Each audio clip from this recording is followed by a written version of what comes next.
Masechet Baba Batra, Daf Mem Gimel, on va commencer par la dernière ligne de Mem Bet Amoud Bet. Ume'idin zelazé. Pour comprendre le sujet, il faut rappeler l'enseignement de Shmuel, qui avait dit que deux associés, à Shutafim, ils ont des halachot bien spécifiques. Mahazikim ze'alze, ume'idim ze'alze, Penaasim Shomre Sachar Zelazé. On a déjà expliqué qu'est-ce que ça veut dire qu'ils sont considérés comme Shomer Sachar l'un pour l'autre et pas Shomer Hinam. C'est-à-dire que chacun va garder les 50% qui appartiennent à l'autre lorsqu'il utilise l'objet.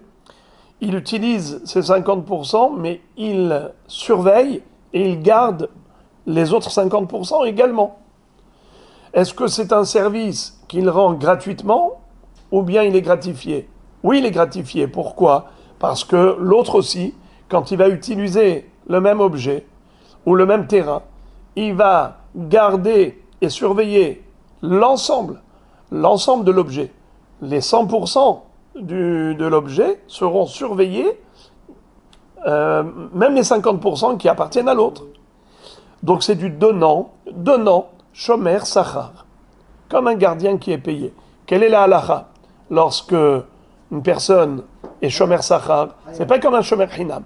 Un Shomer Hinam, il n'est pas tour en cas de Gneva Vaveda, s'il y a eu un vol ou une perte, alors qu'un Shomer Sachar est hayab de payer. Donc un Shutaf est considéré Shomer Sachar. Deuxième halacha, c'est que Machazikim Ze'alze. S'il y en a un qui a utilisé pendant 3 ans la totalité du champ, 3 ans d'affilée, alors il peut prétendre après qu'il a acheté de l'autre et il a une hazaka. Nachon. Comment ça se fait? Pourtant, il est keyoret birshut. Alors on avait vu comment parer à cette contradiction. Parce qu'une fois Shmuel a dit Ashutafim, Machazikim Ze'alze, une fois elle a dit non, keyoret birshut. Et yoret birshut n'a pas de hazaka. Et on avait vu que ça dépend, est-ce que Nahit les palga ou Nahit les kula, est-ce qu'il a utilisé l'ensemble du champ ou bien que la moitié? Et on avait vu les haïgissa, c'est ce qu'on a étudié hier. Mais maintenant, on va se focaliser sur le troisième enseignement de Shmuel. Ashutafim me'idim ze lazé. Ils peuvent être témoins l'un pour l'autre. C'est-à-dire, généralement, un homme ne peut pas témoigner pour lui-même. On ne peut pas être juge et partie, on ne peut pas être témoin et partie. Alors, la question se pose, est-ce qu'un témoin peut témoigner... est-ce qu'un associé peut être témoin pour l'autre associé? Réhouven et Shimon sont associés dans un terrain. Réhouven a des problèmes avec quelqu'un qui dit « pas du tout, tu m'as volé » et ainsi de suite. Il y a un me'arer qui remet en cause sa propriété. Est-ce que Shimon, l'associé, peut témoigner en faveur de Réhouven et dire « pas du tout, monsieur Lévi, qu'est-ce que tu es en train de remettre en cause, Réhouven? Moi, je suis témoin que Réhouven est propriétaire des 50% de ce champ en bonne et due forme, en toute légitimité. Il a acquis ces 50% de manière légale.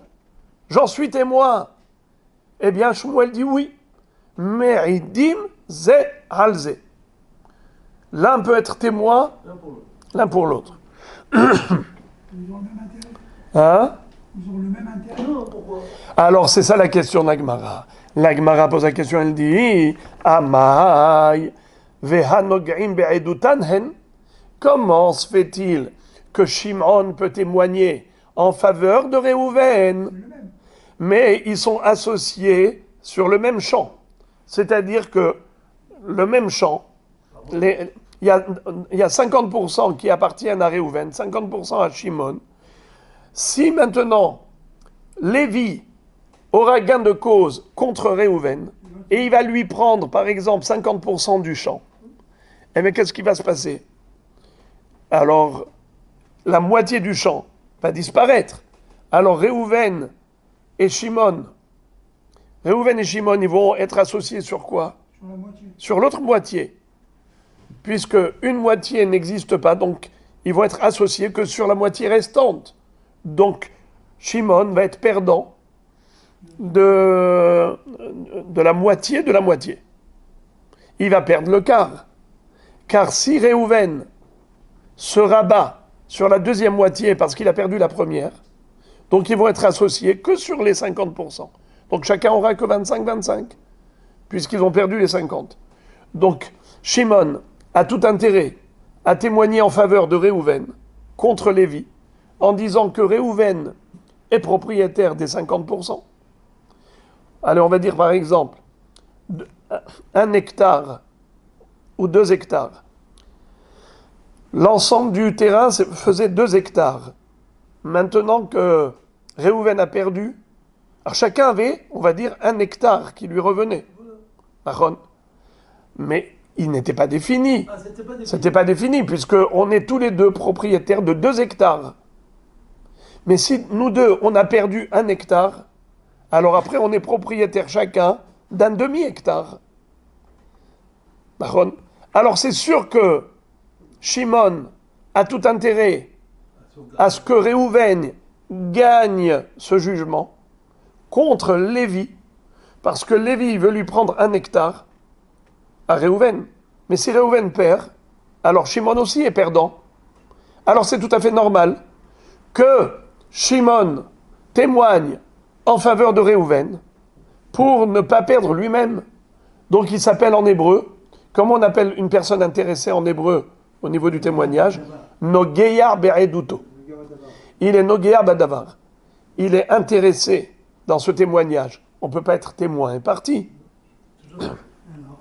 Shmuel nous a enseigné que 2 shutafim peuvent être témoins l'un pour l'autre.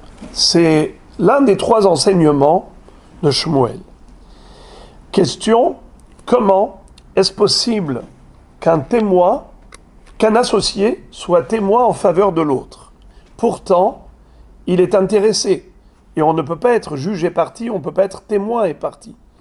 Quel est l'intérêt qu'il peut avoir? Imaginons Réhouven et Shimon et Lévi. Lévi dit à Réhouven, tu es un voleur. Ce terrain ne t'appartient pas. Alors, qu'est-ce qui se passe? Shimon vient témoigner que Réhouven a acheté avec lui ce terrain en bonne et due forme. Alors, qu'est-ce qui est écrit? Que si, par exemple, Shimon et Yehuda étaient 2 témoins qui témoignaient en faveur de Réhouven, c'est bon. C'est ce que Shmuel nous dit. Que l'un des 2 témoins qui défendent les intérêts de Réhouven, eh bien, ça peut être aussi son associé. Question, comment Shmuel peut dire une chose pareille? Que l'associé peut être qualifié de témoin en faveur de Réhouven. Mais il est intéressé. Ça s'appelle en hébreu Nogeya be'eduto. Il a un intérêt. À partir du moment où Réhouven va perdre dans ce débat avec Lévi, dans ce jugement, si les Dayanim donnent raison à Lévi en disant que Réhouven est un voleur, et ils vont lui prendre le terrain, qui va perdre aussi? Son associé. Par voie de conséquence, l'associé va en pâtir, car ils étaient, Réhouven et Shimon, les 2 propriétaires associés. Donc si Réhouven perd le jugement contre Lévi, Shimon aussi, il perdra aussi ce terrain.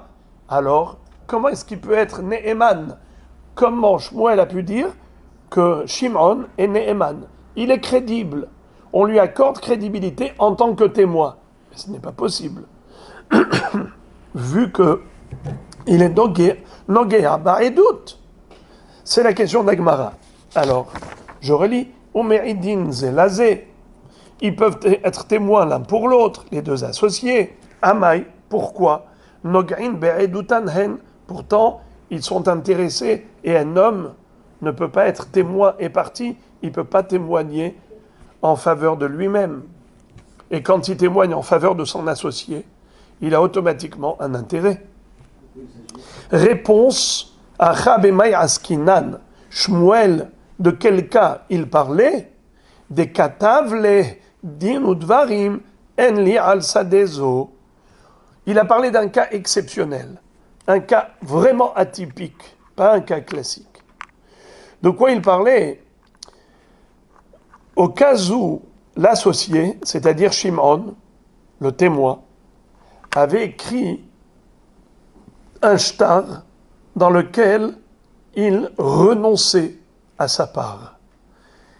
En quelque sorte, il a offert à Réhouven sa part. Donc il n'est plus associé. S'il n'est plus associé, donc il n'a plus aucun intérêt. Que Réhouven gagne ou perde, il n'a plus aucun intérêt, directement. Lui, Shimon ne va rien gagner. Et comment il a donné à Réhouven sa part? C'est qu'il a écrit sur un shtar Din udvarim enli al sadezo. Je n'ai aucune réclamation sur ce champ. C'est-à-dire, je renonce à tous mes droits sur ce champ. Entre parenthèses, la Gemara aurait pu employer des termes beaucoup plus simples et dire qu'il s'agit du cas où Shimon a donné sa part à Réhouven. C'est plus simple. Mais Rashbam nous dit que pourquoi la Gemara a employé des termes pareils, Dinu dvarim enli al sadezo, c'est pour nous dire que même ce langage est valable. Même si Shimon s'est exprimé de la sorte, ses paroles sont valides. Au lieu d'écrire « je donne ma part à Réhouven », il a dit « je renonce à tous mes droits de réclamation sur ce champ ». Pourquoi est-ce qu'on a parlé d'un langage aussi farfelu? Pourquoi ne pas dire les choses simplement? Je lui donne. C'est pour nous dire que même ce langage s'appelle donner. On n'est pas obligé de donner, de dire je donne pour donner. On peut dire je me retire et ça s'appelle donner. Que je dise je te donne ou que je dise je me retire, ça s'appelle donner. C'est ça ce qu'on voulait nous enseigner au passage. D'accord? Comme ça, tu apprends une deuxième halakha au passage. C'est une parenthèse. La Gemara dit Vechi katav lo mai have ve'atanya ha'omer la havero dinu dvarim en li al sadezo ve'en li esek ba ve'yadai mesulakot emena lo amar klum. Qu'est-ce que ça veut dire? La Gemara, justement, elle remet en cause ce langage et elle prétend qu'il n'est pas possible d'offrir un terrain à quelqu'un en lui écrivant « je me retire ». Il faut dire « je donne » et pas « je me retire ». Tout ce qui est langage de retrait n'est pas valide pour un leg, pour une cession. Quand je veux donner, il faut être clair, limpide comme l'eau de roche. Je te donne. Il y a des verbes qui sont appropriés pour le don, pour le leg.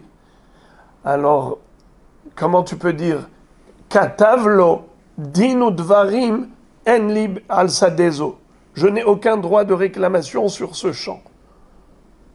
Donc ce champ, ce terrain, il t'appartient. Ça veut dire par voie de conséquence, puisqu'il a dit je me retire, donc automatiquement, l'autre est resté le seul et unique propriétaire. Mais c'est pas vrai. Pourtant, il est écrit dans une baraïta que tout langage de retrait d'un propriétaire, ça ne vaut rien. Quelqu'un qui écrit Dinu dvarim en li al sadezu, par exemple, je n'ai aucun droit de réclamation sur ce champ, en li esek ba, je n'ai pas affaire à ce champ. Yadai mesulakot emena, je retire mes mains de ce champ. Lo amar klum. Tous ces langages, toutes ces expressions ne valent rien. Elles n'ont aucun impact sur la réalité. dans la réalité, il est resté propriétaire.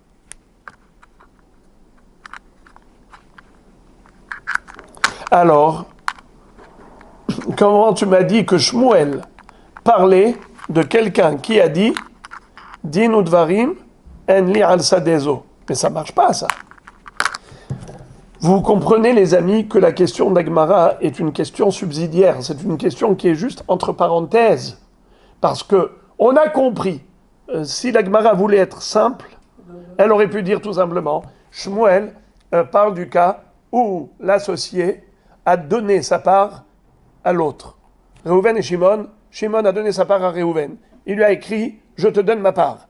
Il lui a donné le shtar. À ce moment-là, il est considéré comme un étranger. À partir du moment où il est considéré étranger, alors il a le droit de témoigner, car c'est un témoin étranger. C'est pas un témoin qui est concerné, qui est lui-même intéressé, puisqu'il n'a plus aucune part là-dedans. La Gemara aurait pu répondre comme ça, aussi simplement. Pourquoi elle a répondu de manière compliquée? C'est pour te dire que même des langages complexes, même des expressions qui ne sont pas très claires, ça marche. Mais la Gemara dit, mais c'est pas vrai, ça ne marche pas.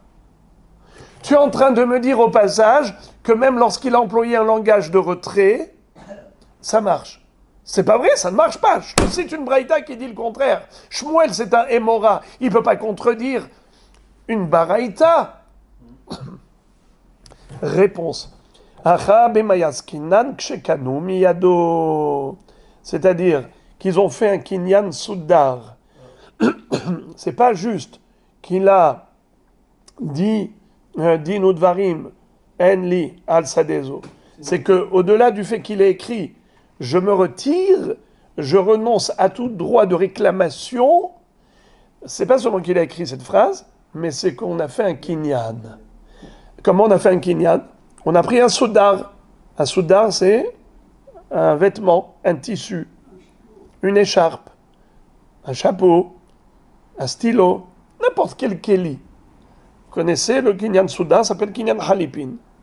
Moi, je te donne ça en échange de ça. Par exemple, tu veux me vendre ta maison, je peux te donner un stylo. Quand toi, tu soulèves mon stylo, eh bien, ta maison, elle m'appartient. On fait un échange, c'est du troc. Là aussi, ou bien par exemple, vous avez vu sous la choupa, qu'est-ce que fait le rabbin avec le khatan? Il lui donne un kéli, il lui dit maintenant soulève le kéli. Quand il soulève, il prend sur lui un engagement sincère de respecter toutes les clauses de la ketouba. Ça s'appelle kinyan. Un kinyan pour un engagement ferme. Là aussi, c'est de cela qu'il s'agit. Quand il a dit Din udvarim en li al sadezu, ils ont fait un kinyan avec un kinyan soudar. La Gemara dit excuse me, malgré tout, je reste sur ma faim. Pourquoi? V'chikanu miyado mayhave. Hare ma'amida bifne ba'al hovo. דאמר רבין בר שמואל משמד ישמואל, המוכר שדה לחברו שלא באחריות, אין מעיד לו עליה, מפני שמעמידה בפני בעל חובו. Qu'est-ce que ça veut dire? Ça, c'est un peu subtil, c'est un peu complexe, c'est un peu difficile à comprendre. Be'azrat Hashem, be'siyata d'Ishmaya, on va essayer de comprendre. Vous le savez qu'il existe une notion d'hypothèque. Il y a une hypothèque précise, spécifique, explicite, et il y a une hypothèque implicite, qu'on appelle une hypothèque générale, qui est tacite. Ça veut dire quoi? Lorsque nous avons un emprunteur, Réhouven et Shimon, on va dire, Réhouven a emprunté de l'argent à Shimon. Et Réhouven était propriétaire de biens immobiliers. Il faut le savoir que tous les biens immobiliers de Réhouven sont assujettis au remboursement. Il doit rembourser à Shimon. Si un jour il n'a plus de liquidité, il n'a plus d'argent, qu'est-ce que fait Shimon? Il va se rabattre sur les biens immobiliers, ou bien même sur le mobilier s'il en a. Mais imaginons que ça y est, il n'a plus rien, car il a tout vendu. Réhouven, par exemple, a vendu le terrain qu'il avait à Lévi. Shimon arrive chez Réhouven, lui dit, où est le champ que tu avais, le terrain que tu avais? Il dit, je l'ai vendu à Lévi. Que fait Réhouven? Il va voir Lévi. Il lui dit, sache que tu as acheté un terrain qui était gagé, car il était assujetti au remboursement, comme une hypothèque. C'est une hypothèque générale. Car tous les biens immobiliers que possède Réhouven, même s'il les a vendus, Shimon, le créancier, peut aller voir l'acheteur et lui dit, tant pis pour toi. Moi, je suis là avant toi, car moi, j'avais une hypothèque avant. Très bien. Ça s'appelle, comment vous dites? C'est sur l'ensemble hypothèque. Sur l'ensemble de tous les biens immobiliers. Et là, il va maintenant prendre cette chose-là qui l'intéresse. Non, là, alors je ne suis pas entré dans les détails, mais on va dire par exemple comme ça, il y avait juste un bien immobilier, pour simplifier. Je peux rentrer dans beaucoup de détails, mais je ne veux pas rentrer là-dedans. Juste par exemple, il avait juste un bien immobilier, il a vendu à Lévi. Eh bien, Shimon va voir Lévi, lui dit, ce bien était assujetti. Et donc, il va le saisir. Qu'est-ce qui va se passer quand il va le saisir? Eh bien, comment il s'appelle? Lévi va se retourner vers Shimon, Nachon, et ensuite, il va y avoir une guerre entre eux. Mais en tout cas, celui qui a encaissé, c'est qui? Shimon. Shimon est satisfait. Alors, maintenant, qu'est-ce qu'il fait Réhouven? Il s'est fait une bonne réputation. Laquelle? Il rembourse ses dettes. Car Shimon, qui lui avait prêté de l'argent, il n'a pas encaissé du liquide, il a en cash, il a encaissé au moins un terrain. Très bien. Ça s'appelle Ma'amidah bifne ba'al hovo. Est-ce qu'un homme, par exemple, reprenons, Réhouven, Shimon, Lévi. Shimon, c'est le créancier. Réhouven, c'est l'emprunteur. Réhouven, l'emprunteur, a vendu son terrain à Lévi. Qu'est-ce que fait Shimon? Il va voir Lévi. Il va le saisir. N'est-ce pas? Il va le spolier. Sous quel prétexte? Que Réhouven me doit de l'argent. Réhouven est content que Shimon a encaissé son dû. Nachon, très bien. Ici, la Guémara dit, sache que, indirectement, l'associé a un intérêt dans tous les cas de figure, même si l'associé a renoncé à ses droits et qu'il a offert sa partie à l'autre associé. Vous vous rappelez de quoi on parle? Ouais, Deux associés. Il lui dit, écoute, je te donne. Qu'est-ce qu'on a dit? Étant donné qu'il lui donne, Shimon a donné à Réhouven sa part, alors désormais, Shimon a le droit de témoigner en faveur de Réhouven. En faveur de Réhouven contre qui? Contre, on va dire, un certain monsieur Lévi, qui est venu pour dire que Réhouven est un voleur et nanani nanana. Qu'est-ce que dit Shimon? Shimon, il vient avec un monsieur Yehuda, deux témoins, il dit, c'est pas vrai, Réhouven n'est pas voleur. Réhouven l'a acheté, on était témoins, nanani nanana. D'accord? Il y a deux témoins visuels, comme quoi Réhouven est propriétaire. À partir du moment où Shimon est déconnecté de l'affaire, il a tout donné à Réhouven, donc il est considéré comme étranger, alors il est apte à être témoin. La Gemara dit, ce n'est pas vrai, car il a tout de même un intérêt. Lequel? C'est que si jamais lui, Shimon, l'associé, si jamais il avait une dette envers monsieur Zevouloun, Zevouloun vient voir Shimon et lui dit, eh oh, dis-moi, rembourse-moi le prêt d'1 million de shekels que je t'avais prêté. Il lui a dit, j'ai pas d'argent. J'ai pas d'argent? Alors où est le terrain que tu avais à l'époque? Où est le terrain que tu avais à l'époque? Il dit, je l'ai donné à Réhouven. Ah bon? Tu l'as donné à Réhouven cadeau? Et moi? Qu'est-ce que fait Zevouloun? Va voir Réhouven et il lui prend le terrain. Il dit, monsieur Réhouven, il t'a donné cadeau, Shimon t'a donné cadeau une chose qui était hypothéquée. Moi maintenant, je viens et je vais saisir ce bien qu'il t'a offert. Un homme, un emprunteur, qui avait des terrains au moment du prêt, Et ensuite, ces terrains, il les a donnés, il les a légués. Qu'est-ce que fait le créancier si au moment du remboursement, il ne trouve pas d'argent, l'autre n'est pas solvable? Eh bien, évidemment, il va se rabattre sur tous les terrains qu'il a donnés à droite et à gauche et il va les saisir. C'est évident, car il y a une hypothèque tacite sur tous les biens immobiliers. Alors, la Gemara dit, comment tu peux dire que Shimon, qui a donné sa part à Réhouven, n'est pas considéré comme intéressé? Pourquoi il n'est pas considéré comme intéressé? Parce qu'il s'est déconnecté de l'affaire. C'est pas vrai, il n'est pas totalement déconnecté. Il a quand même un intérêt de témoigner que Réhouven est propriétaire en toute légitimité. Parce que si Réhouven est propriétaire en toute légitimité de ce terrain, que lui-même, Shimon lui a donné la moitié, alors si un jour Zevouloun, le créancier, à qui Shimon devait de l'argent, Zevouloun va se rabattre sur ce terrain, Zevouloun va dire « Ah, je suis satisfait, Shimon m'a remboursé. » Comment il m'a remboursé? Pas en liquide, en terrain, parce que j'ai pu saisir le terrain. Alors Shimon, il se caresse, il dit « Ah, au moins j'ai la fierté d'avoir remboursé. Au moins les gens ne vont pas dire que je suis un rachat. » Parce que celui qui emprunte et qui ne rembourse pas, comment il s'appelle? Racha, c'est un pasouk. Lové racha velo yeshalem. Aouda les amis. Lové racha velo yeshalem. Un racha, il emprunte, sachant pertinemment qu'il n'a pas de quoi rembourser.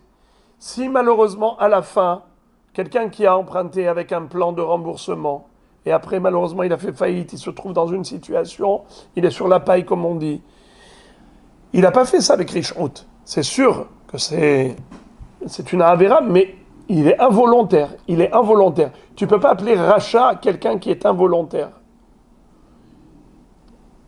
Il fait quelque chose qu'il n'a pas choisi.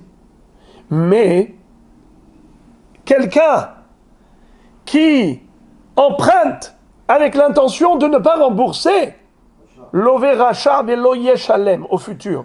Velo yeshalem. Déjà au moment de la halva'a, le rachat ne pense pas rembourser. C'est pas qu'après il a eu des problèmes. Ok, écoutez bien ça. Maintenant, le bonhomme, il est tout content. Il dit, Baruch Hashem, Zevouloun, mon créancier, il a trouvé chez Réhouven le terrain que je lui avais donné comme étant le moyen de le saisir et de se faire rembourser. Alors, maintenant, je vous pose la question, les amis. Est-ce que Shimon s'appelle intéressé ou désintéressé? La Gemara dit, il s'appelle intéressé. Car finalement, indirectement, il est Ma'amidah bifne Baal Chovo. Baal Chov, c'est-à-dire le créancier. Et il lui donne un terrain, il a de quoi lui donner. D'ailleurs, c'est Rabin, de Amar Rabin Bar Shmuel, Mishmei de Shmuel. Rabin Bar Shmuel a dit au nom de Shmuel lui-même, Amocher Sadeh la Havero, Shelo Be'acharayut, quelqu'un qui a vendu un champ à son prochain, Shelo Be'acharayut, sans garantie, même sans garantie. Il lui a dit, écoute, moi je te vends pas cher, mais je te donne pas de garantie. Qu'est-ce que ça veut dire? Si jamais un créancier vient te saisir parce que je n'étais pas solvable au moment du remboursement, eh bien sache que tu ne peux pas revenir, tu ne peux pas te retourner contre moi. Je te le dis d'emblée, c'est un achat avec risque. D'accord? Il y a des achats avec garantie, il y a des achats sans garantie. Un achat sans garantie, c'est vrai qu'il coûte beaucoup moins cher au début. Nachon? Quand tu achètes quelque chose qui n'a pas de garantie, tu payes moins cher au début. Mais tu prends un risque. C'est que si jamais il y a un créancier qui arrive et qui dit « Monsieur Réhouven, rembourse-moi. Hein? Rembourse-moi. » Et l'autre n'a pas de quoi rembourser, qu'est-ce qu'il va faire? Il va se retourner contre Shimon. Et Shimon, est-ce qu'il peut revenir vers Réhouven? Non. Il lui dit je t'ai dit depuis le début que je te vends sans garantie. Alors, est-ce qu'il peut être témoin?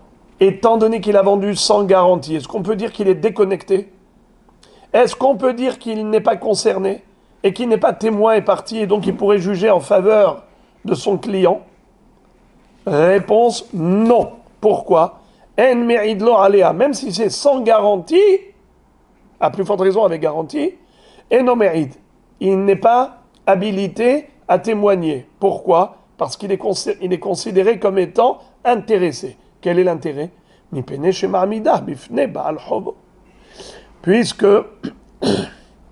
en disant que son acheteur est un acheteur légitime, celui qui a acheté chez lui, c'est un champ qu'il a acheté en toute légitimité. Grâce à ça, le Zevulun, le créancier, va pouvoir se rabattre sur ce terrain et il encaissera son remboursement, il encaissera la dette. Et c'est comme ça que l'autre, il va se faire une bonne réputation et pas une mauvaise réputation. Car si le créancier n'a pas sur quoi se rabattre, il n'a pas de terrain à saisir, alors il va lui faire une très mauvaise réputation. Il va dire, celui-là c'est un rachat, il emprunte et il ne rembourse pas. Alors que s'il a un terrain à saisir, au moins il va dire, non, non, il ne m'a pas remboursé en liquide, mais au moins j'ai pu saisir le bien qu'il avait vendu. Alors il a tout intérêt à ce que ce bien-là, ce bien immobilier, soit considéré la propriété de l'autre. Alors là aussi, la Gemara dit, c'est pareil. Un associé, comment il peut témoigner en faveur de l'autre, même s'il lui a donné cadeau le bien immobilier? Malgré tout, il reste tout de même intéressé. Pourquoi? Parce que si jamais il avait lui-même un créancier, le créancier, il a sur quoi se rabattre. Ah, la Gemara dit,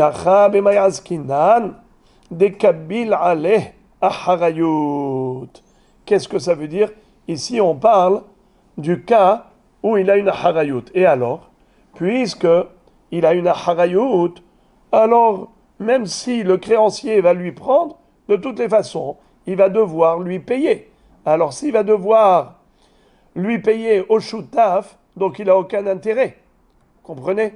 C'est-à-dire, il a pris une harayut, un engagement personnel de rembourser dans tous les cas de figure si jamais ce terrain se fait saisir. Alors, étant donné qu'il a donné sa harayut, alors qu'est-ce qu'il a à gagner? Il n'a rien à gagner si l'autre se fait saisir. De toute façon, il va devoir payer de sa poche.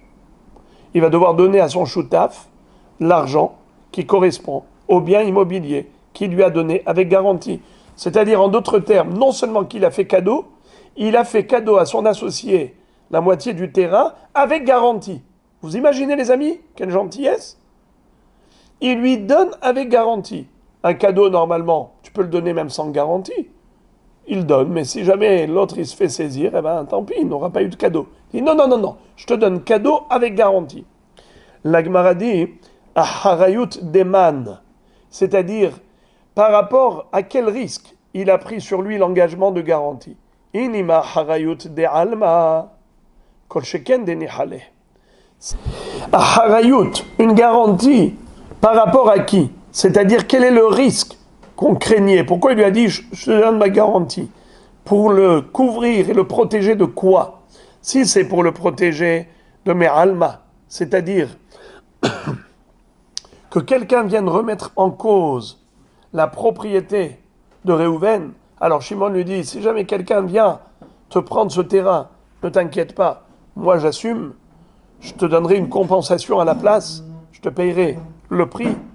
Si c'est de cela qu'il s'agit, alors à plus forte raison qu'il est intéressé. Comment la Gemara a pu dire, comment Shmuel a pu dire que Shimon peut être témoin en faveur de Réhouven? Mais c'est évident qu'il est intéressé.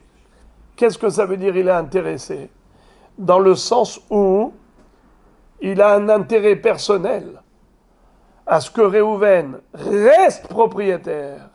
Parce que s'il reste propriétaire Réhouven, Shimon ne devra pas débourser de sa poche quoi que ce soit. Mais si Réhouven se fait saisir par quiconque, ce bien immobilier, c'est qui va devoir assumer? Shimon. Donc indirectement, Shimon est Nogeya Badavar. Alors comment il est crédible? Comment est-ce qu'on peut être témoin et partie? Et là, de atiale mehamate. C'est-à-dire que, de quoi on parle? On parle de quelqu'un qui a pris un engagement d'assurer, de garantir ce terrain à l'autre associé. C'est-à-dire, Shimon, il a dit à Rouven, t'inquiète pas, si jamais tu te fais saisir par rapport à mes créanciers, si jamais il y a un Zevouloun qui m'avait prêté de l'argent, vient me réclamer le remboursement, et quand je lui dis, je suis pas solvable, il va me dire, mais où est le terrain que tu avais au moment où je t'ai prêté? Et je vais lui dire que je te l'ai donné. Il va venir te le prendre. Il va venir te le saisir. C'est par rapport à ce genre de situation qu'il a engagé une garantie, une responsabilité. Et la dati ale mehamate, c'est de cela qu'il s'agit. Alors la Gemara dit qu'en effet, étant donné qu'il s'est porté garant envers son associé, en lui disant, dans tous les cas de figure, moi je me porte garant, si jamais l'un de mes créanciers vient te saisir ce terrain, ne t'inquiète pas, moi je t'assume et je t'assure une compensation. Je te payerai l'équivalent. Alors à partir de ce moment-là, il n'a plus aucun intérêt, car dans tous les cas de figure, de toutes les façons, il payera. Puisque de toutes les façons, il va payer, il s'est porté garant de payer, alors c'est la raison pour laquelle il est considéré comme étant désintéressé. Car lui, il doit de l'argent. Lui, il doit de l'argent. Alors si ce n'est pas à l'un, c'est à l'autre. Voilà pourquoi il est apte à témoigner, car il n'est pas considéré témoin et partie. Et maintenant, la Gemara ouvre encore une autre parenthèse. Et elle dit, j'ai une question sur le fondement même de l'enseignement de Shmuel. Shmuel a dit qu'entre deux associés, il pourrait y avoir une possibilité de témoigner en faveur de l'autre. Dans le cas où il s'est rétracté, où il lui a légué sa part en disant Dinu dvarim enli besadezu. Il lui a offert, puisqu'il lui a offert, donc il n'est plus propriétaire, donc il n'a plus d'intérêt. Et après, toutes les questions subsidiaires que la Gemara a traitées, on a répondu, on a compris. Maintenant, la Gemara dit, mais malgré tout, est-ce que c'est possible une chose pareille que une personne puisse être apte à témoigner en se rétractant, en se retirant de la propriété?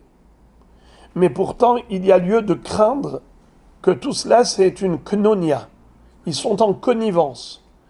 Les deux, Réhouven et Shimon. Shimon, pour protéger Réhouven, il dit, moi, je ne suis pas concerné, car je me suis retiré, car j'ai offert ma part à Réhouven, alors je suis considéré comme un étranger, donc je ne suis plus témoin et partie, je suis carrément déconnecté de l'affaire, donc je suis apte à témoigner.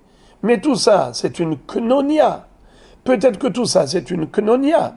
C'est un complot, un montage. André Réhouven et Shimon, comment nous, on va faire les naïfs? Quoi, on est tellement crédules, nous les dayanim.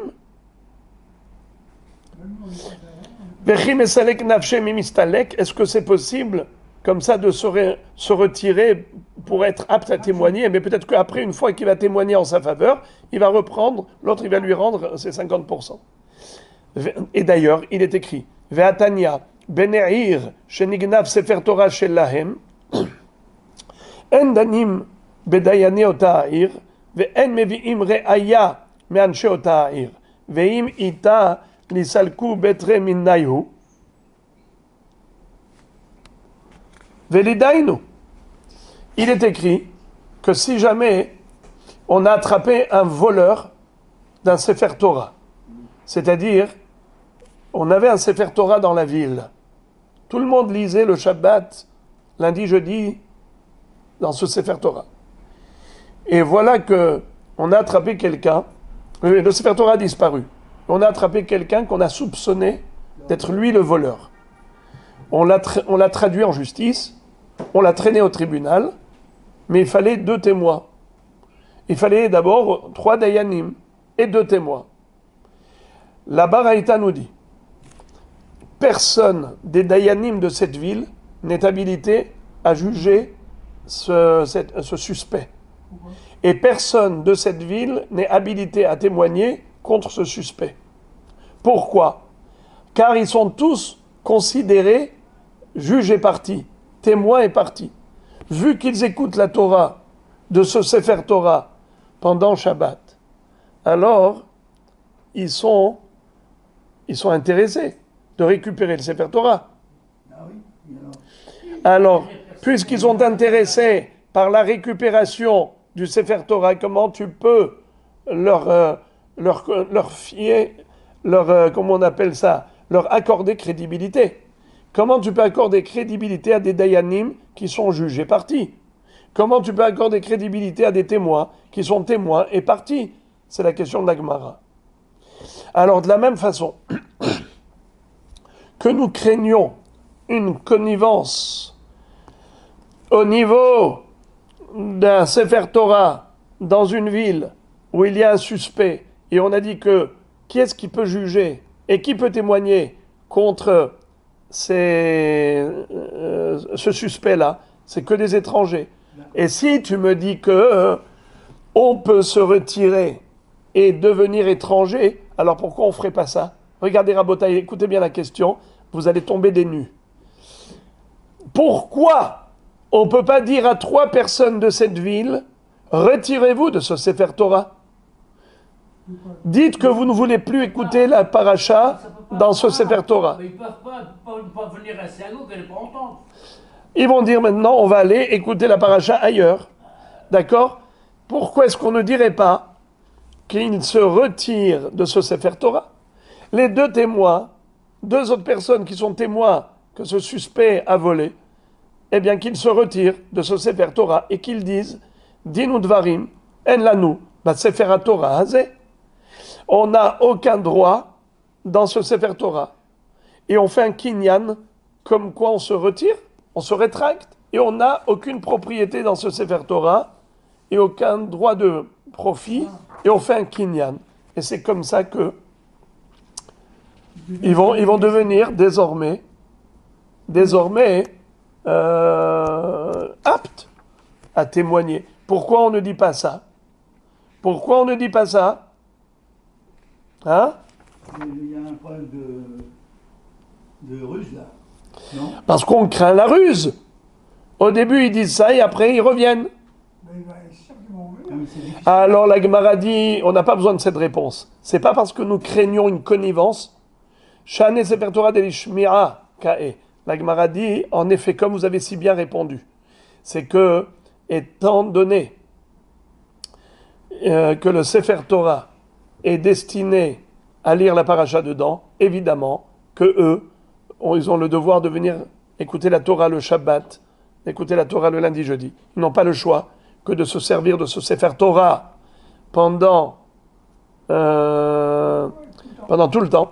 Alors, ils sont intéressés à ce que les habitants de la ville aient gain de cause pour récupérer ce Sefer Torah.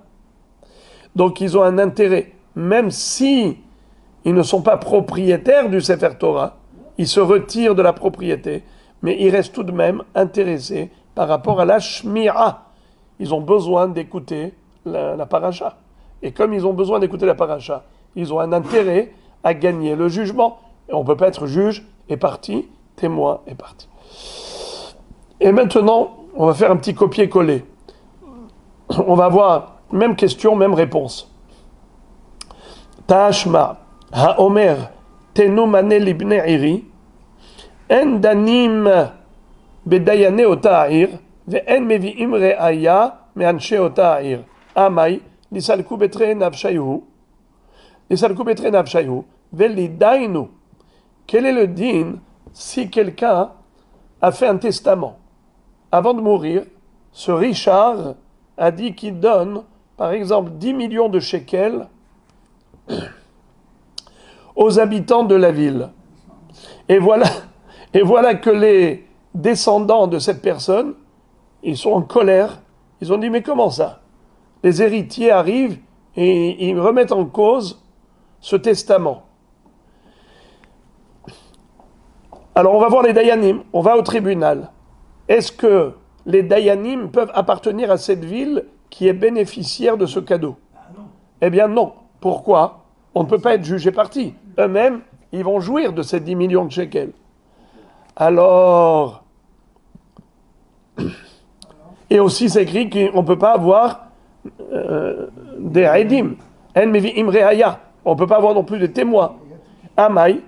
Et pourquoi? C'est parce qu'a priori, on craint une connivence. Amaï, lisal kubetre nafshayu velidainu. Il y en a trois d'entre eux se déconnectent de ce profit et ils vont devenir des dayanim aptes. 2 d'entre eux, des habitants de la ville, se déconnectent en disant on ne va pas profiter de ça. Et ensuite, ils vont être aptes à témoigner. Pourquoi on dit non? On dit non parce qu'on craint la connivence. Alors là aussi, tu devrais dire que on devrait craindre la connivence. La knonia. Hachanami besefer Torah. Ici, on parle non pas d'un mané en espèces, c'était un Sefer Torah qui coûtait un mané. C'est-à-dire, ou plutôt, il a donné de l'argent pour acheter un Sefer Torah. Le Sefer Torah, puisqu'il est destiné à l'écoute de la paracha, même les Dayanim et même les Haïdim vont avoir un intérêt de gagner le jugement par rapport au Yorshim pour acheter le Sefer Torah avec cet argent. Alors, ils sont forcément intéressés, donc ils n'ont aucune crédibilité. Tashma, ha-omer, tenumane le aniye iri. Quelqu'un qui, avant sa mort, a fait un testament. Et il a dit, donnez un mané aux pauvres de la ville. On ne peut pas nommer des dayanim de cette ville pour juger et traiter ce problème, ce litige entre les héritiers et les aniyim de la ville. Et on ne peut pas non plus accepter des aidim des aniyim de cette ville. Vetisbera, aniyim, chakle, dayanim et pasle. Est-ce que les aniyim, ce sont eux qui profitent et tous les dayanim de la ville vont être disqualifiés? C'est impossible. Et là, endanim, bedayane, aniye, otahir. Donc forcément, de quoi il s'agit? De la disqualification des Aniyim en tant que Dayanim. Si on a parmi les pauvres des Dayanim, eh bien eux sont disqualifiés. Si on a parmi les Edim des Aniyim, eux sont disqualifiés. Donc on disqualifie pas tous les Dayanim, pas tous les Edim, uniquement les Aniyim. Alors la Gemara dit Ve'amai, et pourquoi tous les Aniyim sont disqualifiés? L'istalku betre nafshayu velidainu. On pourrait dire à 2 Aniyim et 3 Aniyim, 3 vous serez Dayanim et 2 vous serez Edim. Juste, retirez-vous. Déclarez que vous ne voulez pas profiter de cet argent du testament. Et comme ça, vous serez qualifiés. Pourquoi on ne dit pas ça? C'est que nous craignons une connivence. Alors, comment se fait-il qu'entre Shimon et Réhouven, tu ne crains pas une connivence? Réponse. Hakranami besefer Torah. Là également, il s'agit de... que quand il a dit donner de l'argent aux Aniyim, c'était pour acheter un Sefer Torah. Un Sefer Torah, et donc ce Sefer Torah, finalement, il est considéré le profit de tout le monde. La Gemara dit Aniyim. Alors pourquoi il a parlé de Aniyim? Si vous parlez de Sefer Torah, le Sefer Torah c'est pour toute la ville, c'est pas que pour les pauvres. Réponse des Hakol et Tzel Sefer Torah, Aniyim hem. C'est-à-dire que tout le monde est considéré pauvre par rapport au Sefer Torah. C'est-à-dire, dans une ville où il n'y a qu'un seul Sefer Torah, tout le monde a besoin de ce Sefer Torah. Imaginons une ville, un village où il n'y avait pas de Sefer Torah. Quelqu'un a offert un Sefer Torah. Il a dit, avant sa mort, prenez de là 100 000 shekels, achetez avec ça un Sefer Torah. Tout le monde est considéré comme pauvre. Pourquoi? Parce que tout le monde a besoin d'un Sefer Torah. Et lui, il est en train de leur offrir. Alors évidemment que personne ne peut être Dayan, personne ne peut être aide dans cette ville, vu que tout le monde profite du Sefer Torah. Ils sont tous concernés.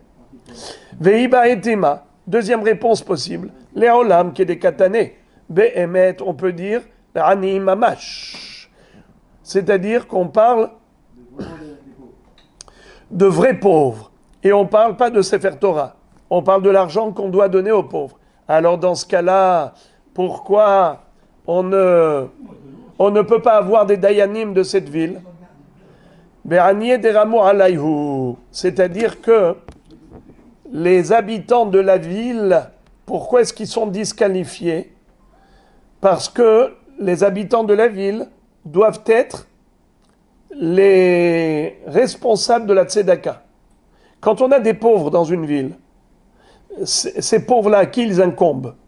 La parnassa de ces pauvres, ça incombe à qui? À tous les habitants de la ville. D'accord? Parce que la coupa de la tzedaka de la ville, c'est qui donne? C'est les habitants. Comment on a le coupa ta'ir? Parce qu'il y a les anshe ha'ir. Alors maintenant, quand il y a quelqu'un qui a fait un don, et fait un testament, ça intéresse tous les habitants de la ville. Car si les animes ont une parnassa, grâce à un richard qui, avant sa mort, a légué beaucoup d'argent aux animes, ça arrange tout le monde. Puisque maintenant, ils vont faire l'économie de leur porte-monnaie, puisque les animes, ils ont de quoi. Alors, comment tu peux nommer des dayanim? C'est la raison pour laquelle ils ne peuvent pas être dayanim. La Gemara dit vechidami. De quoi on parle exactement par rapport aux habitants de la ville? Idekaitz lehu, si chacun doit donner en fonction, c'est-à-dire que chacun par rapport à sa richesse doit donner une somme. Par exemple, on a dans la ville 1000 habitants. Parmi les 1000 habitants, il y en a qui sont riches, il y en a qui sont moins riches. Alors on dit, toi tu es riche, tu donnes 10 000 shekels pour la tzedaka de l'année. Toi tu donnes 5 000 shekels, toi tu donnes 1000 shekels. Alors chacun doit donner une somme précise. Kaït, c'est katsuv, c'est précis. Eh bien dans ce cas-là, litvu bitreminayum et dekaït leu, velidainu. Pourquoi tu as disqualifié tous les dayanim et tous les edim? Ils n'ont qu'à donner ce qu'ils doivent aux anim, et maintenant ça y est. Une fois qu'ils ont donné ce qu'ils doivent, on ne peut pas leur réclamer plus. Désormais, ils n'ont plus aucun intérêt par rapport au testament. Quand le riche a donné aux pauvres, qu'est-ce qu'ils ont à gagner? Qu'ils donnent. Parce que tu dis qu'ils sont intéressés. Pourquoi ils sont intéressés? Parce que si ils gagnent le jugement, alors ils n'auront pas besoin de payer cette somme. Alors maintenant, qu'est-ce que tu as fait? Tu as disqualifié tout le monde. Mais tu peux les qualifier comment? Tu leur demandes à eux de payer. Rabotaï, y a-t-il quelqu'un parmi vous qui veut bien payer? Il va dire non. Oui, non, mais s'il y en a des généreux qui vont dire oui, on est prêt à payer, ça ne nous dérange pas. Les animes, ils auront un peu plus, pourquoi pas? Allez, tiens, on paye, et comme ça, on est tranquille. Une fois qu'on a payé, on sait ce qu'on avait à payer. Une fois qu'on a déjà terminé, on a payé, on s'est déconnecté de l'affaire. On est des étrangers, ça y est, finish. Alors, pourquoi on n'a pas dit ça? Pourquoi on n'a pas dit qu'ils payent, qu'ils se retirent, les daino, et qu'ils jugent et qu'ils témoignent? Ici, on parle de Anim, on parle de Ashirim qui ne payent pas en fonction d'un montant précis qui a été réparti entre tous les habitants. Toi, tu payes 10 000 shekels, toi 5 000, toi 1000. Non, c'est en fonction du besoin. Il y a des Anim, il y a besoin, eh bien c'est au cas par cas, au coup par coup. Il y a... Alors qu'est-ce que ça change? Ça fait que eux, ils ont tout intérêt à ce que le testament soit valable. Pourquoi? Parce que si on a beaucoup d'argent pour les animes, eh bien eux maintenant ils seront débarrassés, déchargés de payer. Ils auront moins à payer. Alors que là ils ne savent pas combien on va leur demander toute l'année, puisque c'est au cas par cas. À chaque fois, on leur demande, à chaque fois on leur demande, à chaque fois on leur demande. Alors là, quand ils savent qu'il y a beaucoup d'argent qui est rentré dans la caisse de la tzedaka, grâce au testament, alors ils sont tranquilles. Donc ils ont un intérêt. C'est pour cela que on parle d'une ville où ils ont un intérêt, parce que lokaitz lehu. Iba itima, deuxième réponse, leolam de kaitz lehu, veniha lehu, de kevan de ravah. C'est-à-dire, en fait, ils ont tout intérêt, même en cas de caït, même si le montant qu'ils devaient reverser était précis, malgré tout, les Ashirim sont très contents que les Aniyim gagnent encore cet argent du testament. Pourquoi? Comme ça, ils auront de l'argent bereva. Ici, il s'agit du cas où Bémet Kaït, mais même ce Kaït, c'est seulement s'il y a besoin. Quand est-ce qu'on fait payer des gens pour la tzedaka? S'il y a un besoin. Mais si la coupa de tzedaka est pleine, il n'y a pas nécessité d'aller solliciter les riches. Alors les riches, ils ont toujours un intérêt. Même si c'est Kaït, ils veulent que le testament soit valide afin d'être déchargé même de cette somme de Kaït. Pour être plus précis, quelle était la question de la Gemara? La question de la Gemara, c'était ils n'ont qu'à donner ce qu'ils doivent et se retirer, se rétracter, comme ça ils deviennent neutres. La Gemara dit, même si cette fois-ci ils vont donner pour se déconnecter, ils ne vont pas devenir neutres pour autant. Pourquoi? Parce que s'il y a beaucoup d'argent qui rentre dans la caisse, pour cette année, ok, ils ont déjà donné, mais l'année suivante, on va pas leur réclamer de l'argent, puisqu'il reste de l'argent dans la caisse, grâce au testament. Donc il y a toujours un intérêt, même lointain, il y a un intérêt pour ces dayanim et pour ces edim. Voilà pourquoi ils sont disqualifiés.